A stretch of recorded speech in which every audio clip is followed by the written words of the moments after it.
Pozrite, aké jednoduché je dostať sa k tomu, čo potrebujete. Navrhli sme menšiu hornú policu pre panvice s dlhou rúčkou, aby sa dalo naplno využiť priestor police pod ňou. Toto je centrum na prípravu zeleniny a umývanie riadu.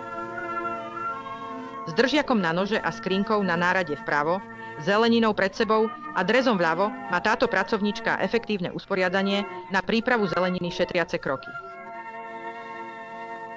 Otvor na odpad v pracovnej doske eliminuje zohýbanie a zabraňuje opakovanej manipulácii s odpadom. Tieto otočné rohové police umožňujú skladovať ťažké a často používané potraviny blízko pracovnej úrovne. Sú dostatočne priestranné na uskladnenie všetkých základných zásob, ktoré sa tu používajú. Priestor, ktorý sa zvyčajne nevyužíva, je efektívne využitý vďaka týmto vstavaným zásobníkom na múku a cukor. Ďalšou výhodou je, že odstraňujú kanistre, ktoré zaberajú miesto na pracovnej ploche. Za dvierkami sa nachádza nádoba s kapacitou 40 libier múky, ktorá sa sype do menšieho zásobníka pod ňou.